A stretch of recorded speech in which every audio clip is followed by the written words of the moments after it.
Vivimos en un mundo en constante cambio que usted merece entender, porque es imposible interpretar la realidad que vivimos sin conocer cada uno de sus colores. Porque muchos son los tonos de la actualidad. Presentamos Matices. Una producción de Noticias Monumental.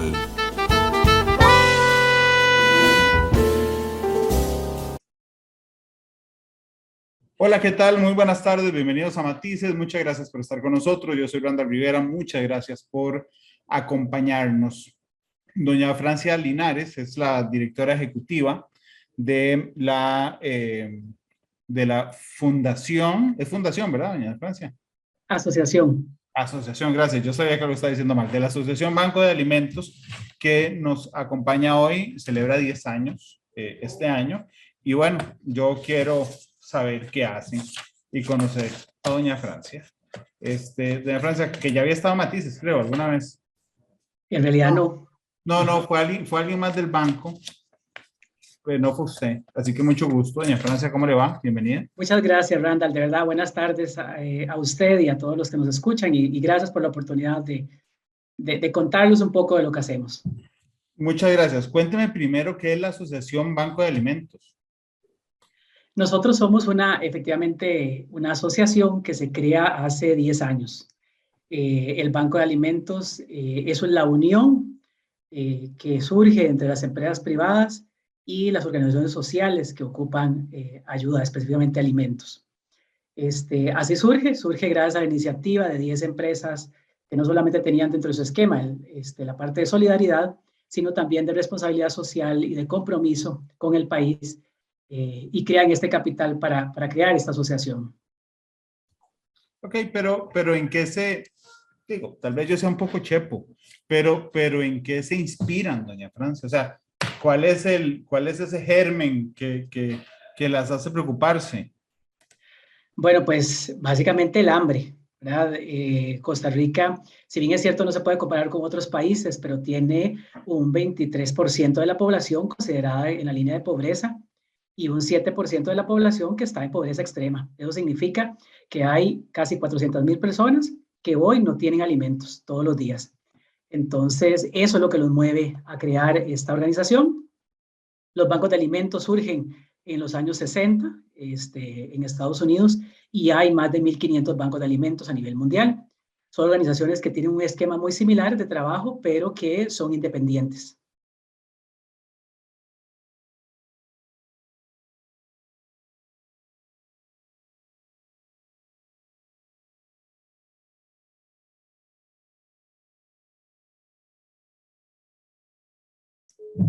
De Francia, perdón, pensé que tenía el micrófono prendido y yo hable que hable. Por supuesto que el hambre preocupa, sobre todo, entiendo lo que me dice, que los números en Costa Rica son menores que en otras latitudes, pero voy a decir algo que es una injusticia real. Y es que a la gente que no tiene hambre poco le importa el hambre. O sea, es decir, yo entendería que esa preocupación venga de alguien entre los 975,000 personas que tenemos en pobreza o entre las 375,000 personas que tenemos en pobreza extrema. Pero no, digamos, no necesariamente. Entonces, digo, es muy sublime y realmente es deseable que todos nos preocupemos por el hambre, pero no generalmente lo llevamos a acciones, doña Francia. En realidad, el esquema solidario, digamos, de las personas, y Costa Rica realmente es un ejemplo de esto, sí está, digamos, presente. Hay una población importante de costarricenses y de otras personas que se preocupan de manera consciente de la cantidad de personas que pasan hambre. Es preocupante que un país tan pequeño como Costa Rica tenga una quinta parte de la población en pobreza y que esto signifique, ligado al hambre, ¿verdad? Porque el hambre pasa por la pobreza y la pobreza pasa por el hambre, que esto signifique que estas personas no van a tener la capacidad de desarrollar ciertas habilidades, y esto va a incidir directamente, no solamente en la calidad de vida de estas personas directamente, sino en todos los que los rodean y definitivamente en el país. Es un tema de productividad, es un tema de calidad de los servicios, es un tema, digamos, que es un tema país, ¿no? Entonces, el tema del hambre no solamente le preocupa a las personas con hambre, sino a una cantidad importante de personas que son responsables y saben que además que existe una serie de personas, digamos, con un cierto nivel de privilegio y que puede apoyar a que esto, digamos, finalice o termine, ¿no?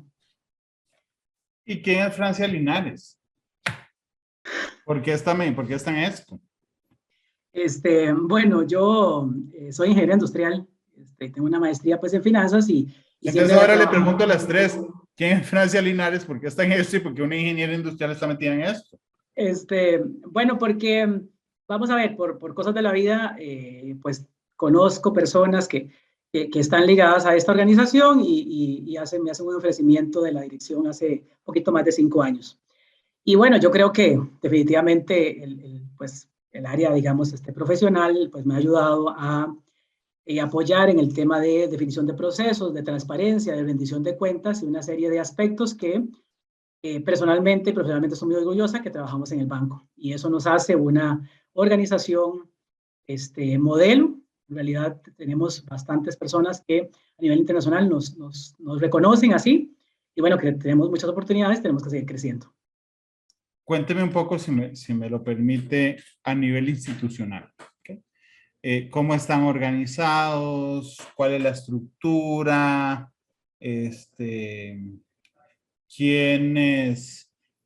¿Cómo se presupuesta? Por favor, doña Francia. Okay. Vamos a ver, los bancos de alimentos, y así funcionamos nosotros, funcionan, digamos, muy similar en todo el mundo. Son organizaciones que se crean a raíz de la respuesta de las empresas privadas. Eso es muy importante. Es una de las formas más exitosas de las empresas privadas para apoyar a eliminar el hambre en la región o en el país en el cual se trabaje. Nosotros somos una organización de 29 colaboradores que trabajamos en 2 sedes, una en San José, que es la sede central, y una sede de Guanacaste. Atendemos por medio de esas 2 sedes a todas las organizaciones sociales que están con nosotros, que son más de 300.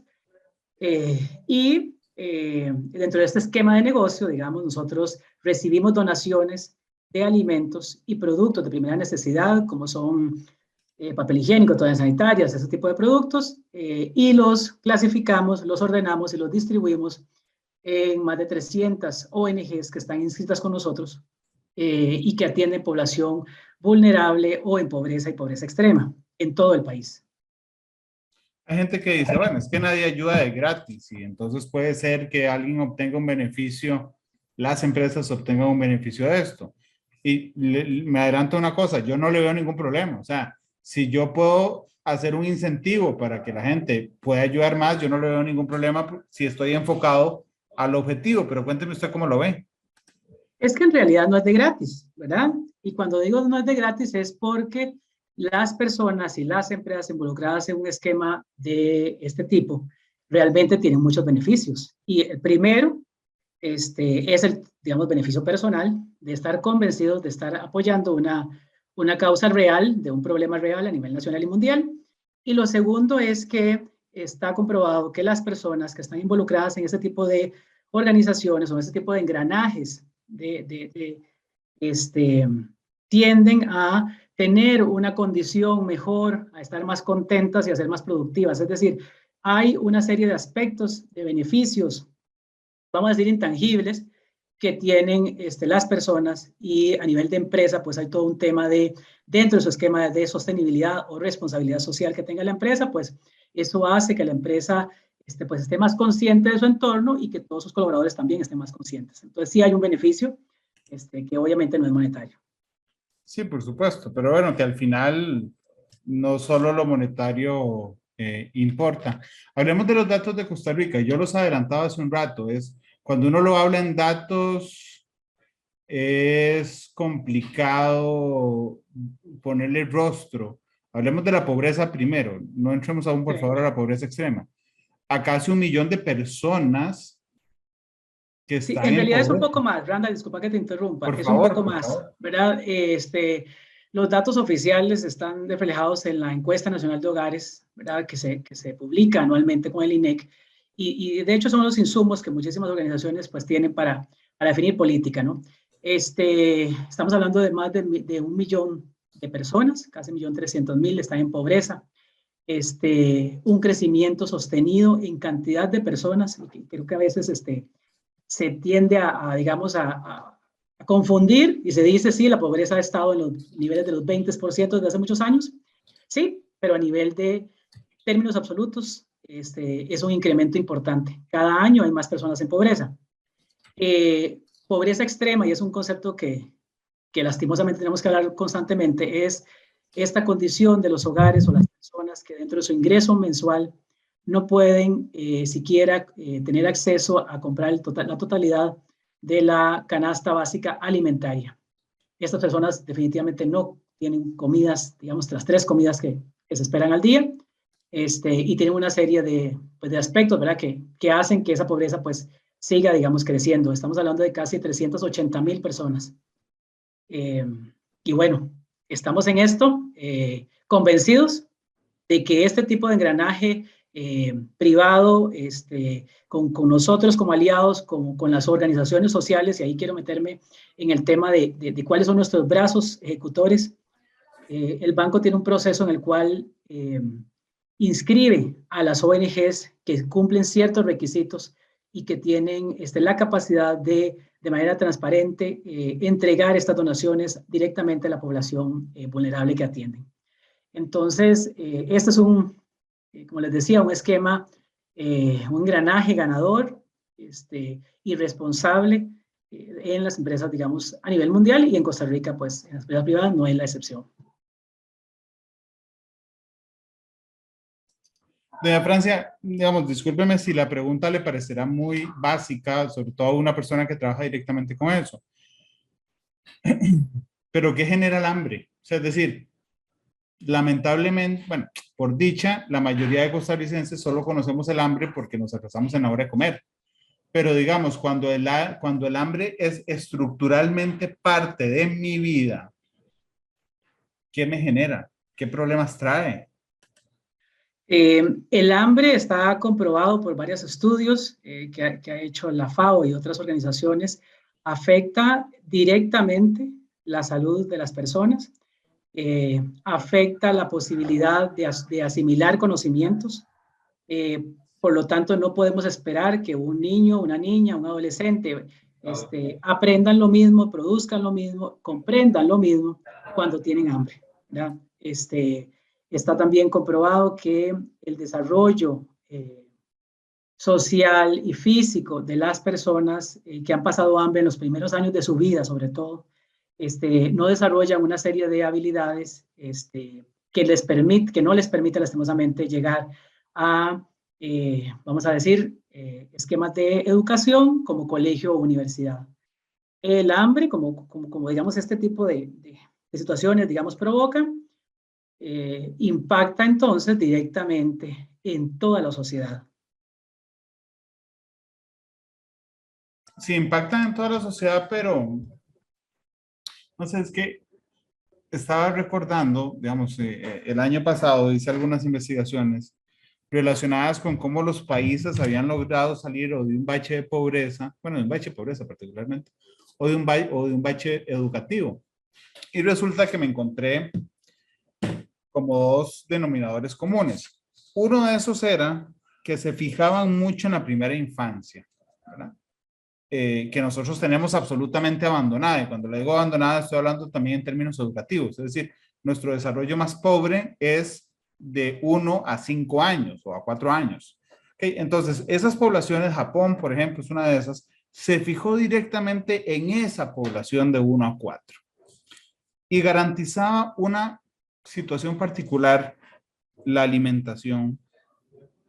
Y entonces a veces garantizaba la alimentación a través de la educación. Es decir, usted garantizaba que si usted los trasladaba a centros educativos preescolares, ahí iban a recibir una alimentación, no solo que les quitara el hambre, sino además una alimentación balanceada. Y con eso, curiosamente, fueron luchando contra la pobreza, los baches educativos, al cabo prácticamente de una generación. ¿Cómo ve usted esa vinculación, digamos, de la primera infancia con temas de desarrollo nacional? Este tipo de estrategias que utilizó Japón son las correctas, ¿verdad? En los estudios que usted mencionaba indican, de hecho el estudio de la FAO indica que la alimentación de los 0 a los 5 años es la alimentación más importante. Es ahí donde, si no se cuenta con la alimentación correcta, nutricionalmente dicha, no se pueden desarrollar ciertos esquemas físicos y químicos en el cerebro. Entonces, por eso es esa relación tan importante y por eso los países tienen como prioridad esa atención de esa población de 0 a 5 años. Los bancos de alimentos lo que hacemos es que generamos alianzas y que nuestra prioridad es alianzas con ONGs que atienden este tipo de población. El banco tiene más de 100 ONGs que atienden unos 15,000 o 16,000 niños y niñas. Entonces, por eso es que existe la relación directa, es que está comprobado el impacto en la capacidad de aprendizaje de estas personas que tienen una subalimentación, vamos a decir. Sí, yo no quiero echarle toda la culpa al Estado, digamos, de todos los problemas, pero ciertamente me llama la atención que vamos a ver, bueno, sí, lo voy a decir así horriblemente, es que el Estado no ha logrado disminuir ni la pobreza extrema, ni el desempleo, por ejemplo. Son tres cosas que no logramos. Tenemos 25 años con pobreza extrema estructural, con pobreza estructural y con desempleo estructural. ¿Qué significa estructural? Que no la logramos variar. Ahí nos acompaña como una piedra ya fija. Y tenemos que hacerlo a través de organizaciones o asociaciones de índole privado, intentar llegar a variar esto porque el Estado no ha podido. Entonces, sin el ánimo de ponerle a pelear con el Estado, ¿qué es lo que no hemos podido hacer? Bueno, buen punto. Creo que no solamente en el tema de hambre, que es lo que nos ocupa, pero en otros temas también nos hacemos esa pregunta. Hay un tema, creo yo, hasta de rendición de cuentas que ocurre de manera diferente en el Estado que en la empresa privada. No creo que sea un tema de conciencia, creo que hay una conciencia alta, pero hay un tema de que no se llega a ejecutar lo que se planifica. No podría decirle específicamente qué ocurre en el Estado que no se genera esto. Hay una serie de aspectos, creo yo, que generan que los fondos que deben dedicarse a este tipo de estrategias país no estén llegando, digamos, de manera permanente, sostenida. Hay un tema de la priorización a nivel de presupuesto nacional y como le digo, no quiero meterme en esa parte porque realmente la desconozco, pero sí el tema de la ejecución, de la rendición de cuentas, del enfoque al logro en la empresa privada y en estos tipos de encadenamientos con nosotros, con las organizaciones de sociedad civil, tienden a ser más robustas y más efectivas. Claro, pero no me refiero, vamos a ver, yo entiendo que no tenemos un diagnóstico que nos podamos sentar a decir, bueno, es que el elemento 1 por el que falla es este. Pero usted tiene una ventaja que no tengo yo y que no tiene la mayoría de las instituciones, que tiene que ver con el contacto directo con la gente que tiene hambre. Entonces, digamos, puede ser que de una manera institucional académica esquematizada no tengamos acceso, digamos, a esas conclusiones, pero sí de experiencia, digamos, de decir, por ejemplo, es que, no sé, le voy a poner un ejemplo, hay no sé cuántas personas, habitantes de calle hay en San José, pero deben pasar mucha hambre, ¿verdad? Entonces, bueno, una de esas cosas es que no, como Estado no le ponemos atención a esas personas habitantes de calle, o voy a irme a un escenario completamente diferente. Resulta que en las zonas costeras, en las zonas más deprimidas, el Estado es casi invisible, porque cuando usted llega a verlas, resulta que no hay EVAIS, no hay MUNI, el IMA nunca llega. O sea, me refiero, si me lo permite, a esa cosa más de experiencia propia, vivencial, que de un tema de diagnóstico. Sí, creo que te comprendo. Lo que te puedo decir es que, y me refiero a la última parte de mi comentario, hay un tema del enfoque, digamos, que se tiene que hacer, hay un tema de la estrategia que se determina para poder llegarle a estas personas. Y también creo yo que hay un tema de la responsabilidad que se establece entre todos los eslabones de la cadena. Nosotros tenemos una relación directa con las ONGs, las más de 300 que tenemos registradas.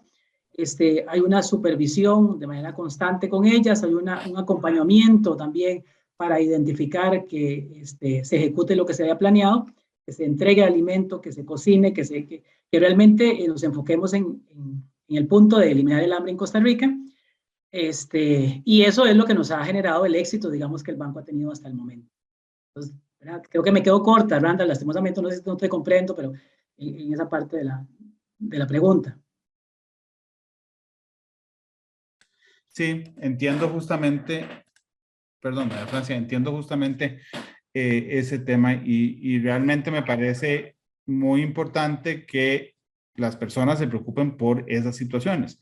Pero además, más allá, digamos, del estrés y la situación educativa, la situación de los niños que pasa el hambre, hoy lo pensaba, estábamos en un momento súper reaccionario, ¿verdad? En gente que no está pasando hambre. O sea, usted es reaccionario que le suban el bus, pero puede seguir pagando el bus o la gasolina, pero puede seguir pagando la gasolina. Pero cuando esa diferencia, esa frustración se vive con hambre, ¿cómo se asume? Sí, yo decía, es decir, cuando tenés poco, muy poco o nada, la capacidad de reacción o de toma de decisiones, ¿verdad?, se convierte en casi nula. Creo que hay un tema de cómo hacemos para que más personas que no pasan esa situación de hambre se involucren en estos procesos. Una de las cosas más importantes es que se conozca que existe el hambre en el país, que se sepan los números, que se sepa la magnitud de la situación, pero que también se sepa que existen empresas y organizaciones que están comprometidas a eliminar este flagelo. Sí creo que hay personas, lastimosamente, en el país que podrían preguntarse quién tiene hambre. Y eso tiene que ser, pues, una prioridad para todos nosotros. Y sí, definitivamente las personas que no tienen, digamos, esa capacidad, que están en esa pobreza extrema, pues difícilmente puedan reaccionar ante estas situaciones que usted, digamos, mencionaba. Doña Francia, discúlpeme la amplitud o la sencillez de la pregunta, pero después creo que va a comprenderme hacia dónde voy. ¿Quiénes son invisibles en Costa Rica? Definitivamente la gente pobre. Esa es, y la gente pobre pasa hambre. O sea, es una realidad. Es invisible porque así queremos que sea, porque así lo hemos definido hasta el momento y creo que estamos, los que estamos en este negocio de eliminar el hambre, pues queremos que eso se termine. Creo que hay una población invisible y es, aunque se vea pues un poco diferente, pues hay un tema de la invisibilidad de las mujeres que tienen menor acceso, las mujeres que tienen menor ingreso, y eso lo vemos en muchas situaciones de agresiones y demás, de oportunidades. Y hay muchas otras poblaciones, digamos, que podríamos pensar, pero la gente pobre definitivamente es invisible. Y cuesta, digamos, esa visibilidad. He comentado en muchísimos foros esta situación y hay gente que me ha preguntado de diferentes industrias y me ha dicho, pero ¿realmente hay hambre en Costa Rica? Y esa pregunta a mí me duele y me molestó, por supuesto, en ese momento, pero me colocó en una realidad que no queremos aceptar muchas personas y es que hay un desconocimiento de que hay personas que pasan hambre. Sí, por eso a mí me parecía importante la pregunta de quién es invisible, ¿verdad? Porque hay sociedades que guardan, muchas, todos, también los seres humanos, guardamos un montón de cosas debajo de las alfombras, porque debajo de las alfombras las cosas no se ven. Pero hay otras que aún viéndolos, no entienden la trascendencia de esa situación. Yo he escuchado frases, no sé si usted lo ha escuchado en su trajín diario, que dicen, bueno, es que aquí el pobre es porque quiere. Entonces digo, no, suave, o sea, vamos a ver cómo va a ser. Si usted nació mujer, si usted nació en zona costera, y ojalá sea parte de una minoría, la que usted quiera, usted tiene el 80% de los números comprados para ser pobre, tener hambre, digamos. A diferencia de si usted nace en San José, si usted es hombre, si usted nace de una familia pudiente, es decir, no hay nada más lejos de la realidad de que usted no es pobre porque quiere. Así Pero es. yo lo oigo mucho, entonces hay gente que no lo guarda bajo la alfombra, lo ve ahí, pero lo juzga erróneamente. Sí, de acuerdo con vos, esa es una frase y una afirmación horrible, e irreal, ¿verdad? Las oportunidades no se dan de manera igualitaria para todas las personas y hasta creo que hay un tema lastimosamente de suerte. Yo creo que también esta frase es el resultado de un comportamiento que creemos que es, creo que es un comportamiento aprendido. Lo que en mi familia, en mi medio, digamos, se dice, yo lo repito, ¿verdad? Estoy acostumbrado a repetirlo. Comportamientos, ¿verdad? Y otro tipo de cosas. Entonces, creo que el conocer este tipo de, vuelvo con este tipo de engranajes tan exitosos, y que nos presentan la realidad de un país en términos de hambre y pobreza, es importante para que personas que no sabían que existe ese hambre o que sí creen que hay personas pobres, pero tal vez no tan pobres, comen 3 veces al día, pues sepan que esto no es así, ¿verdad?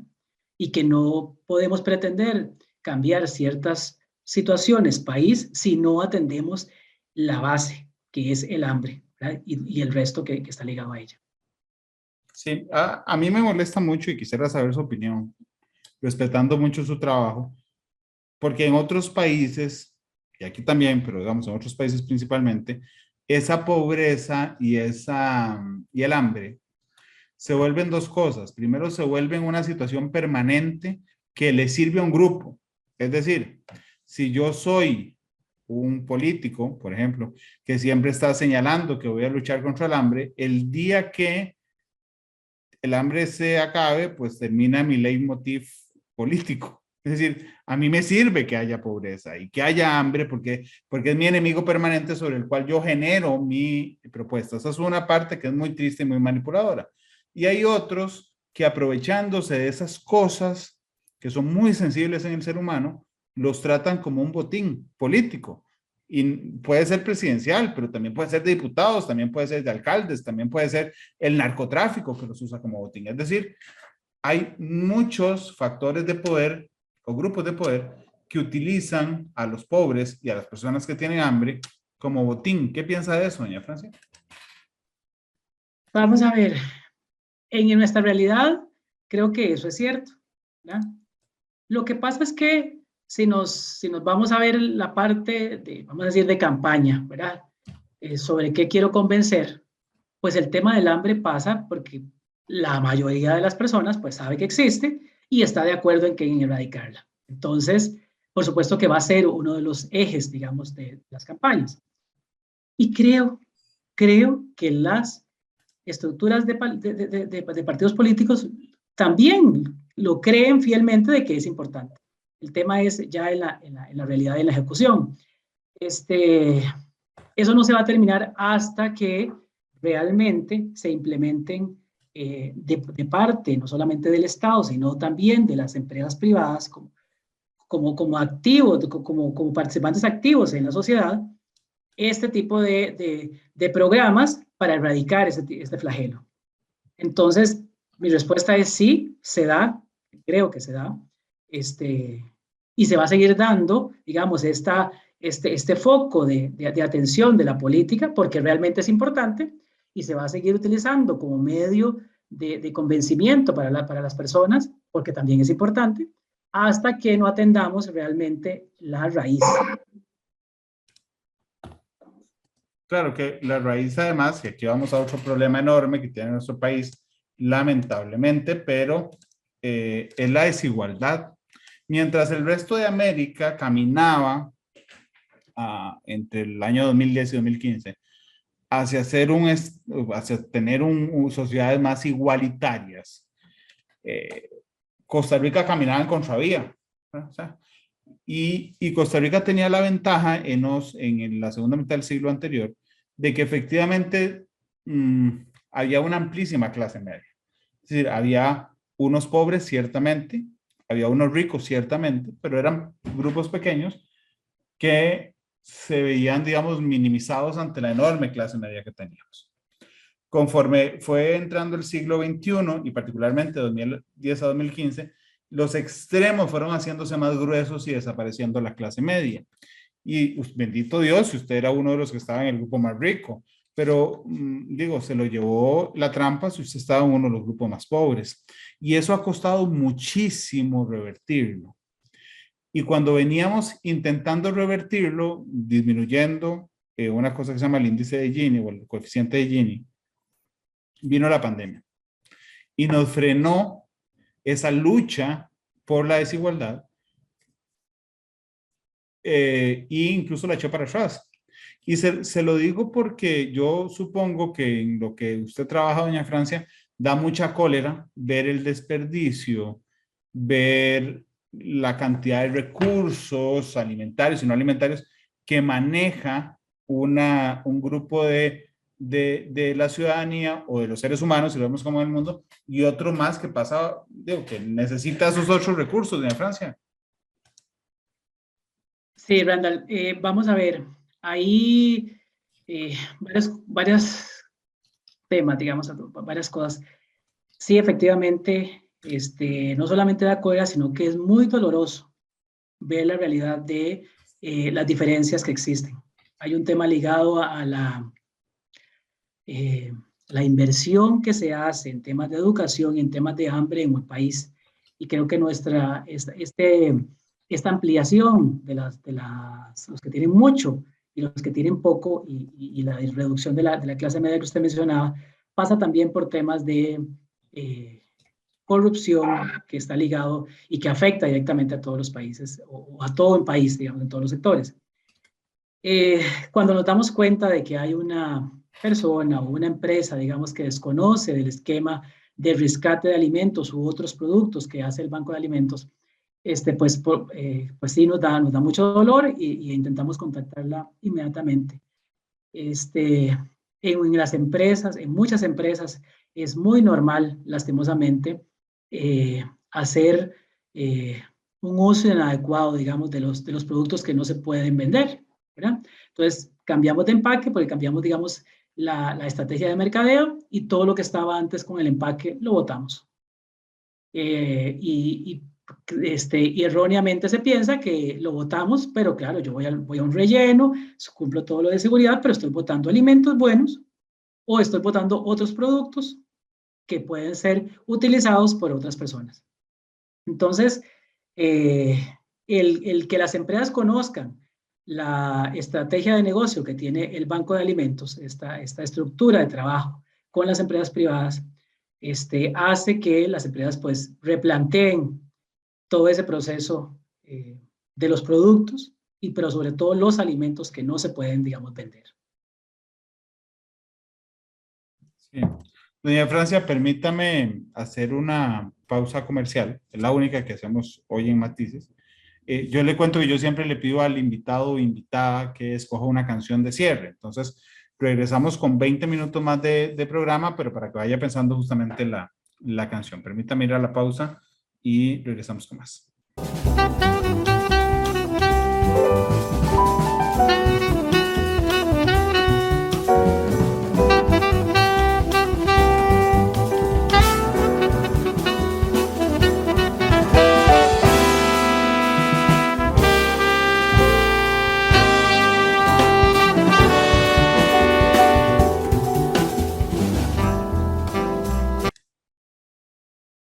Regresamos a Matices. Gracias por estar con nosotros. Doña Francia Linares es la directora ejecutiva de la Asociación Banco de Alimentos de Costa Rica, que está celebrando 10 años. Hemos hablado no solo del banco y realmente a mí me ha parecido muy interesante el programa porque hablamos de los problemas estructurales que lleva a que una iniciativa de este tipo tenga éxito.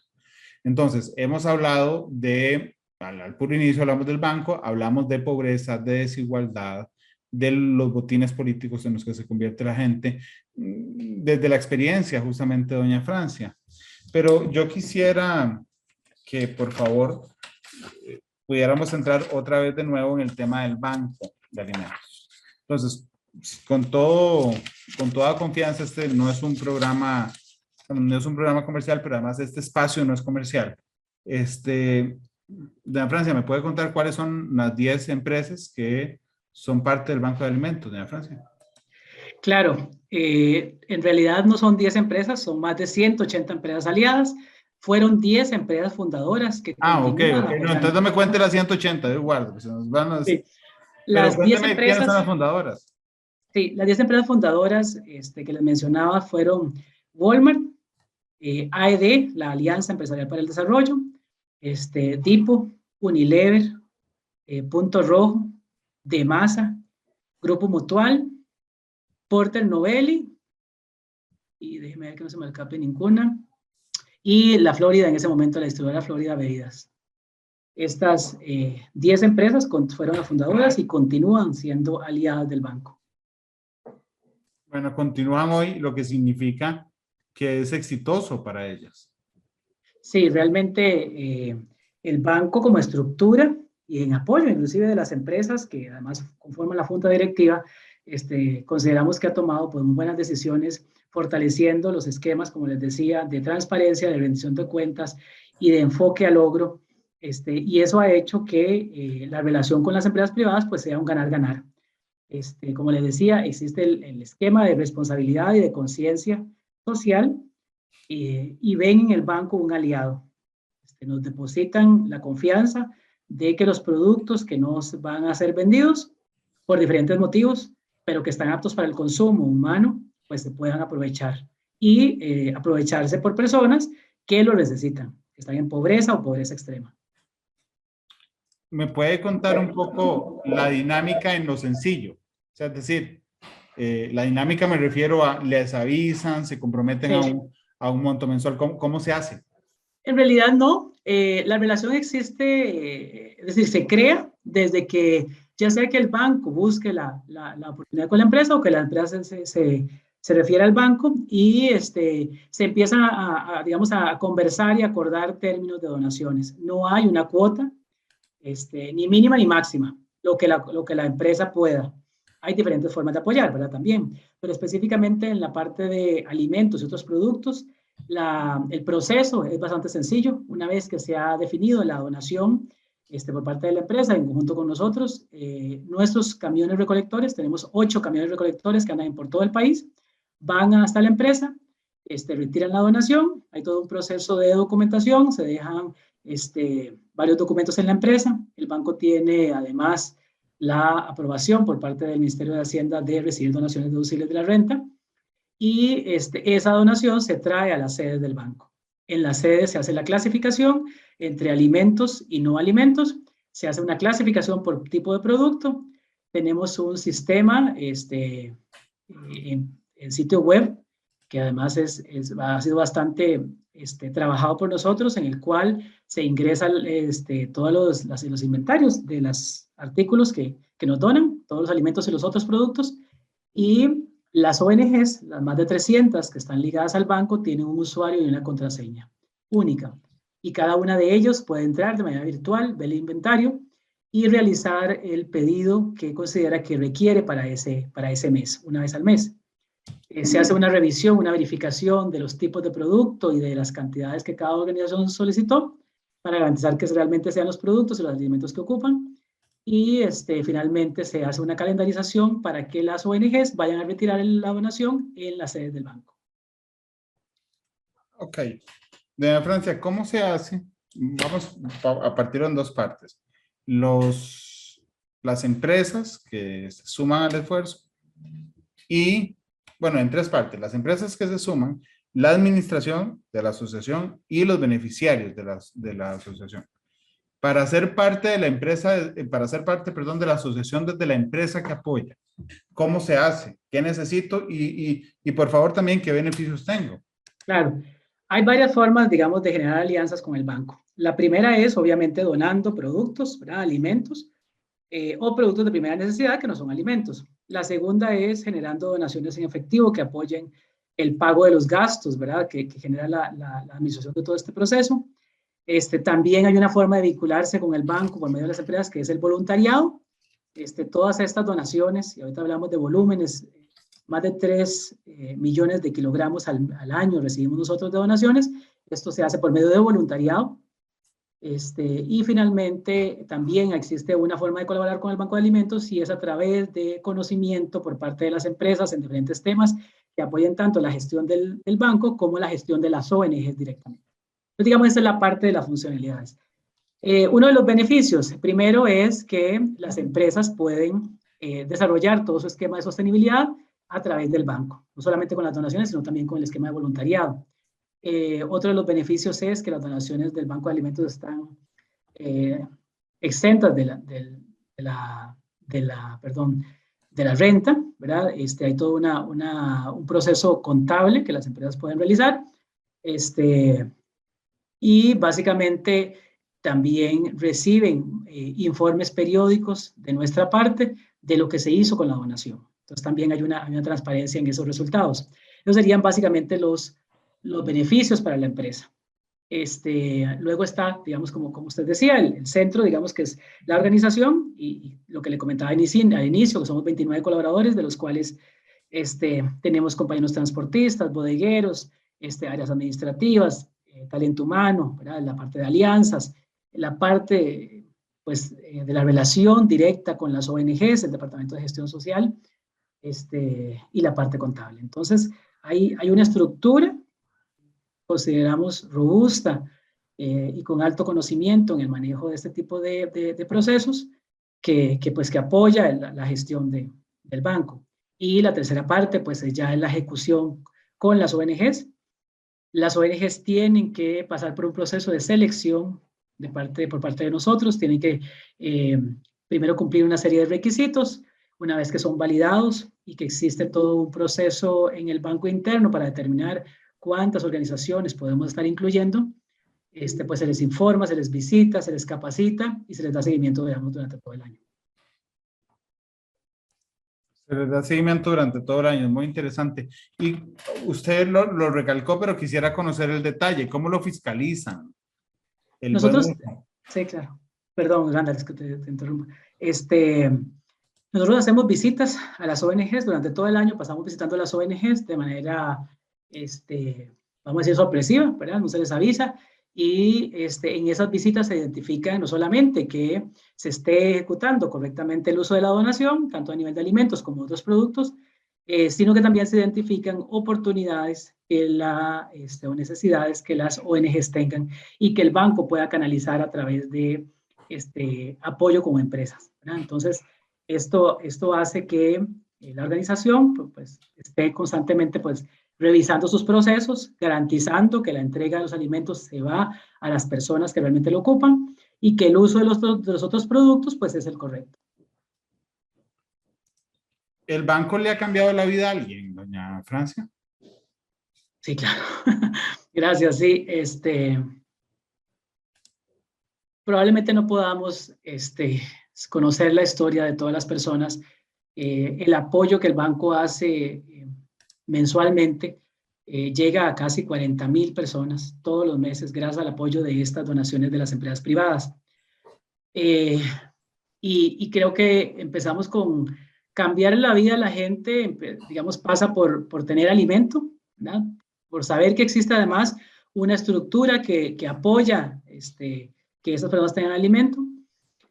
Tenemos ejemplos puntuales, además, de organizaciones que una vez que ingresan al Banco de Alimentos tienen una serie de beneficios como la capacidad de ampliar el apoyo que hacen a las poblaciones vulnerables, la capacidad de brindarles una alimentación mucho más balanceada. Y bueno, esto realmente pues sí le cambia la vida a la gente. Hay situaciones puntuales también que suceden y ahí quiero recalcar el proceso que se hace dentro de cada sede, el trabajo voluntario de las personas, de las empresas, de las personas de las mismas organizaciones beneficiarias y de las personas que de manera individual van a hacer voluntariado al banco, también tienen un cambio, ¿verdad? El ser humano cambia una vez que pasa por el proceso de voluntariado en el Banco de Alimentos. El estar de frente, directo, con el rescate de estos alimentos, le llamamos nosotros, esta comida que no se puede botar y que sí se puede aprovechar, hace que las personas que pasan por este proceso tengan un nuevo concepto de vida desde el punto de vista del desperdicio, y sean mucho más conscientes de los beneficios o de las bendiciones que tienen en comparación con otras personas. Discúlpeme que le haga una pregunta tan personal, pero ¿a usted le pasa? Vieras que me pasa muchas cosas. Definitivamente mi esquema mental y hasta familiar cambió, digamos, una vez que entré al banco. Cuando trabajamos en otras empresas, pues el enfoque es diferente, ¿no? Hay un tema de negocio. En esto es un tema humano. Cuando nos damos cuenta, o cuando me doy cuenta que hay tantísimas personas que pasan hambre, que hay tantísimas personas que vamos a ver, no sé, hay cosas muy dolorosas. Por ejemplo, sabemos que hay personas que nunca, digamos, nunca en su vida, personas adultas, nunca han sabido lo que es comerse, digamos, un bistec o una chuleta. Y cuando eso te lo dice una persona de frente y te agradece, digamos, de todo el proceso, pues definitivamente te cambia la vida, ¿verdad? Hay una experiencia ligada a esto que no solamente me pasó a mí, sino a una persona, un estudiante de un colegio privado, hizo su trabajo comunal en el banco de alimentos y en esa experiencia el papá del estudiante decía, hay un antes y un después de este muchacho de haber ido al banco. Y creo que eso es un ejemplo de cómo el ser humano cambia y de cómo las personas cambian al tener contacto con nuestra organización, ¿verdad? Entonces, de hecho, uno de los programas que estamos desarrollando es tener este esquema de acercamiento con los colegios privados, entendiendo que los colegios privados, digamos, las personas, digamos, los estudiantes que asisten ahí, pues tienen vamos a decir, un poder adquisitivo diferente, ¿verdad? O mayor. Entonces, esta concientización y sensibilización de esta población, tenemos la plena confianza de que va a hacer además un cambio, digamos, a nivel país. Doña Francia, le agradezco mucho que nos haya acompañado el día de hoy. Realmente ha sido un programa muy interesante y que nos haya, pues, contado tantas cosas. Doña Francia, muchas gracias. Con mucho gusto. Gracias a ustedes por difundir esto. ¿Cómo puede hacer la gente común y corriente que no tiene empresas? Tal vez no para ser parte de la estructura, pero tal vez del voluntariado. ¿Cómo hace uno, doña Francia? Puede mandarnos un correo electrónico o llamarnos por teléfono. La dirección de correo electrónico es info@bancodealimentos.or.cr o llamarnos al 2291-4765 y ahí pues los atendemos y gestionamos el voluntariado. Realmente les cambiará la vida. Doña Francia, muchas gracias. Cuénteme con cuál canción quiere irse. Se me olvidó pensar, pero probablemente una de Michael Jackson sea lo ideal. ¿Cuál? No sé, Billie Jean, digamos. Billie Jean. ¿Le puedo preguntar por qué esa? En realidad porque me acordé, pero Michael es el artista que más sigo, digamos, que más quiero y quise y querré probablemente. Bueno. Gracias por estar con nosotros, doña Francia. Michael Jackson despide Matices. Gracias, doña Francia. Gracias a ustedes que nos acompañaron. Feliz tarde. Hasta luego. Todas las perspectivas, cada punto de vista. Exploramos la realidad y cada uno de sus tonos. Esto fue Matices por Radio Monumental.